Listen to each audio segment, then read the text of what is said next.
Work energy power का most important questions बच्चों आज हम पढ़ने वाले हैं जेई मेंस 2026 अप्रैल सेशन के अंदर। और जो भी सवाल आए थे वर्क एनर्जी पावर से वो सारे के सारे वन बाय वन हम डिस्कस करेंगे। बच्चों देखिए पहला सवाल क्या है, ए spherical ball of mass 2 kilogram falls from a height of 10 meter and is brought to rest after penetrating 10 centimeter into the sand. The average force exerted by the sand on the ball is। बच्चों क्या है कि ये ground से 10 metre की height पे, ground से 10 metre की हाइट से एक 2 किलोग्राम की बॉल को ड्रॉप कराया गया। ये कहता है कि सैंड है, कुछ जोन के अंदर सैंड है और इस सैंड के अंदर ये जो बॉल है वो पेनिट्रेट करती है 10 सेंटीमीटर। मतलब इस हिस्से के अंदर फ्रिक्शनल फोर्स लगा होगा, सैंड ने क्या लगाया होगा, फ्रिक्शनल फोर्स लगाया होगा और वो फोर्स ही आपको निकालना है। बच्चों हमें पता है कि जब भी वर्क से रिलेटेड, स्पीड से रिलेटेड कोई भी सवाल बनता है तो हमें वर्क एनर्जी थ्योरम ये कहती है work done bye all forces. तो यहाँ पे वर्क डन है ग्रेविटेशन का प्लस में वर्क डन है फ्रिक्शन का इज इक्वल टू होगा चेंज इन काइनेटिक एनर्जी। तो ये पहले भी थी रेस्ट में थी और बाद में भी क्या ये रेस्ट में, तो चेंज इन काइनेटिक एनर्जी तो क्या हुआ 0। अब ग्रेविटेशनल फोर्स कितना होगा 2 किलोग्राम है, जी नीचे लगेगा 10, तो वर्क डन तो आपका जो फोर्स होगा ग्रेविटेशन का वो है 20, यानी कि फोर्स इनटू डिस्प्लेसमेंट कितना है, डिस्प्लेसमेंट बॉडी नीचे जा रही है 10 मीटर तो ये है और 10 सेंटीमीटर ये है। यदि 10 सेंटीमीटर का मैं मीटर बनाऊं तो 100 से भाग दूंगा तो 1/10 मीटर आएगा। तो यानी कि टोटल डिस्प्लेसमेंट कितना 10.1।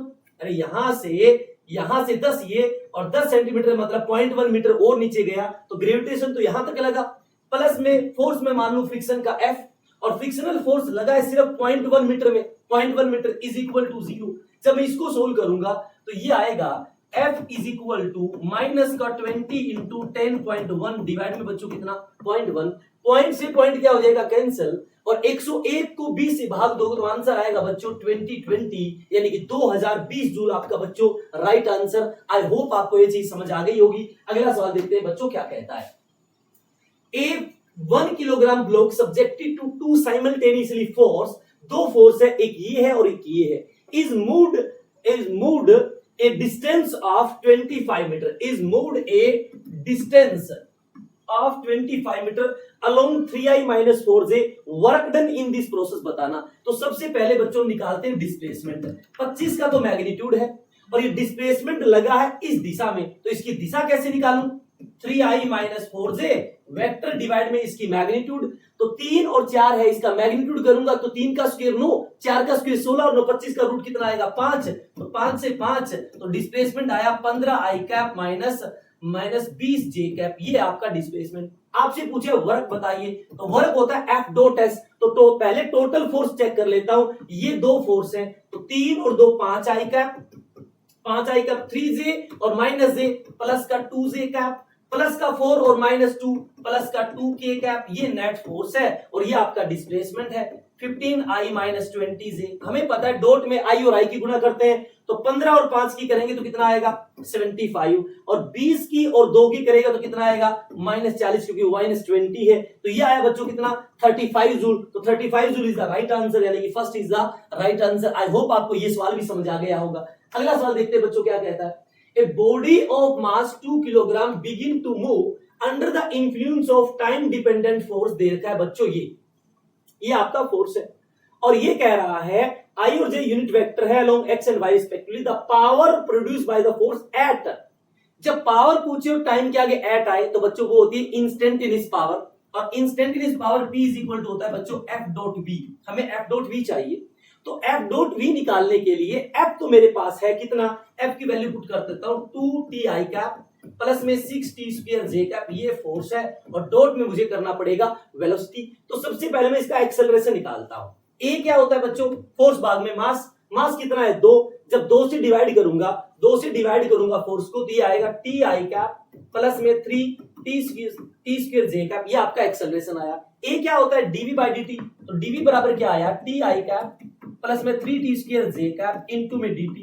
मुझे वेलोसिटी निकालनी है, दोनों तरफ क्या कर दे इंटीग्रेशन। t टाइम पे चाहिए तो 0 पे वेलोसिटी 0 है और t टाइम पे हम निकाल लेते हैं। तो t टाइम पे वेलोसिटी v बराबर I T square by 2 plus में 3t³ बाई 3 जे कैप, 3 से 3 कैंसिल, ये आ गई बच्चों वेलोसिटी। तो पावर होता है F.V, पावर होता है F.V, तो यहाँ पे वेलोसिटी लगा देता हूं कितना, टी स्क्वायर बाई 2 प्लस में t³, ये टी स्क्वायर बाई 2 क्या होगा आपका आई कैप होगा, और ये जे कैप, तो यहाँ पे आई कैप और ये जे कैप। अब डॉट में आई और आई की गुणा करेंगे, जब गुणा करेंगे 2 से 2 कट जाएगा, t इंटू टी स्क्वायर तो t³ आएगा, प्लस में जे और जे की करेंगे तो 6t स्क्वायर इंटू में t³ करूंगा तो ये आएगा 6t5। कितने टाइम पे पूछा है बच्चों, 2 सेकंड पे। तो 2 का क्यूब 8 प्लस में 6 और 2 का 5 कितना होता है 32, 32 गुणा 6, 6 दूनी 12, 6 18, 19 और 8 ये, यानी कि 192 प्लस 8 कितना है बच्चों 200 joule is the right answer. 200 joule is the right answer. I hope आपको ये चीज समझ आ गई होगी। पहले हमें पता है इंस्टेंटेनियस पावर का मतलब है F.V, F आपको पता ही है, V निकालना है। V निकालने के लिए मेरे पास एक्सेलरेशन है, फोर्स भाग में मास से, और A होता है dV/dt, तो मैंने दोनों तरफ इंटीग्रेट किया, मेरा आंसर आया। आई होप आपको ये चीज क्लियर होगी। अगला सवाल देखते हैं बच्चों क्या कहता है। ए मास of 1 kilogram kept in a inclined plane with 30 degree inclination। एक inclined plane है बच्चों, एक inclined plane है, 30 डिग्री का inclination है, इसके ऊपर 1 किलोग्राम का ब्लॉक है रेस्ट में, 1 किलोग्राम का ब्लॉक है रेस्ट में। मुझे पता है बच्चों यदि 1 किलोग्राम का ब्लॉक है, 1 किलोग्राम का ब्लॉक है, पहले मैं इसको फोर्स को चेक कर लेता हूं, तो नीचे लगेगा mg का मतलब 10 लगेगा नीचे, और ये कंपोनेंट होता है sin थीटा, तो 10 sin 31/2 है, तो ये लगेगा 5, और ये लगेगा 10 into cos 30, ये लगेगा cos 30।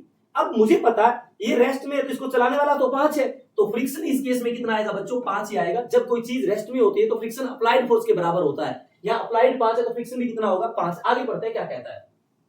The whole assembly is moved up with constant velocity of 4 metre per second. ये पूरा का पूरा सिस्टम ऊपर जा रहा है 4 मीटर पर सेकंड से।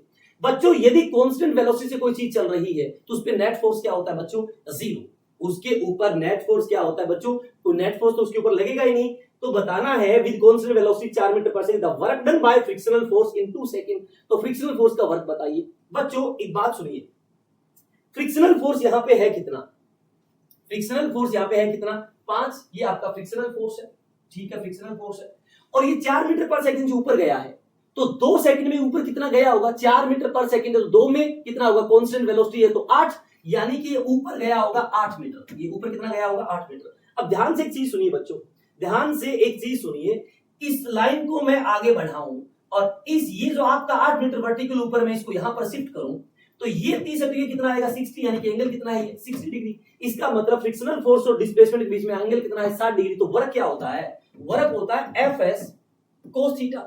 F आपका कितना है 5, फ्रिक्शनल फोर्स 5 को इसका वर्क पूछा है, S कितना है 8 और cos 60 कितना होता है बच्चों 1/2, तो 2 से गया 4 पे 5 चौका 20, यानी कि 20 is the right answer, first is the right answer. I hope आपको वर्क एनर्जी पावर का ये सवाल समझ आ गया होगा। अगला सवाल देखते हैं बच्चों क्या कहता है। The rain drop of mass 1 gram start with 0 velocity, यानी कि इनिशियल वेलोसिटी 0 है, फ्रॉम हाइट ऑफ 1 किलोमीटर, यानी कि हाइट आपकी 1000 मीटर है, it hit the ground with speed of 5 metre per second, the work done by unknown resistance force. बच्चों हमें पता है work done by gravitation, work done by friction is equal to change in kinetic energy by work energy theorem. बच्चों कितना मास है 1 ग्राम का मास है, और चला कितना है 1 किलोमीटर चला है, तो वर्क कितना होगा 1 ग्राम यदि मास है तो 1/1000 तो आपका हो गया 1/1000 किलोग्राम तो हो गया मास, इनटू में ग्रेविटी कितनी बच्चों 10, ये तो हो गया फोर्स, इनटू में डिस्प्लेसमेंट कितना है बच्चों 1 किलोमीटर का मतलब है 1000, 1000 से 1000 कैंसिल, ये आ गया 10, प्लस में वर्क डन बाय फ्रिक्शन यानी रेजिस्टेंस मैंने F मान लिया, और डिस्प्लेसमेंट कितना है बच्चों, डिस्प्लेसमेंट कितना है 1000 का, is equal to change in kinetic energy. Change in kinetic energy होता है हाफ M आपका 1/1000 इनटू में v स्क्वायर, फाइनल वेलोसिटी कितनी है 5, तो 5 का स्क्वायर 25, इनिशियल कितनी थी 0, तो ये आया बच्चों 25 से जाएगा 4 पे 40, तो 1/80, 1/80 बन गया ये, और मुझे ये चाहिए तो F गुणा 1000 ये निकालना है, ये मैं इस साइड लेकर जाऊंगा तो ये आएगा बच्चों 10, तो माइनस करूंगा मैं यहाँ पे 10, तो ये आया F इज इक्वल टू, इसमें से 80 गुणा 10 करूंगा तो ये आएगा 800, 80 गुणा यदि मैं 10 करूं 800, 800 में से एक गया कितना 800 में एक गया कितना 799, 799 भाग में 799 डिवाइड में बच्चों 80, और डिवाइड में क्या है 1000 है, डिवाइड में क्या है 1000 है, ये आपका फोर्स है। अब बच्चों 0 को मैं यहां पे लिख दूं, और 8 से जाएगा 8 निम 72, 8 निमा 72, और 72 पे गया कितना 7, तो 8 9 पे फिर जाएगा 9.9, तो यानी कि 9.9 और डिवाइड में कितना 9.9 डिवाइड में कितना बच्चों 1000, तो अप्रोक्सीमेट ये आपका क्या आ गया बच्चों आंसर आ गया है। किसका आंसर है ये अननोन रेजिस्टेंस फोर्स का। आई होप आपको ये चीज क्लियर हुई होगी। इस तरह से यदि आपको बच्चों सारे के सारे पीवाईक्यूज करने हैं जेई मेंस के तो जल्दी से फिजिक्स सुरमा को लाइक एंड सब्सक्राइब जरूर करें, क्योंकि अगली वीडियो आने वाली है जिसके अंदर हम पढ़ेंगे जेई मेंस 2026 अप्रैल सेशन के सारे पीवाईक्यूज जो ग्रेविटेशन से बिलोंग करते हैं।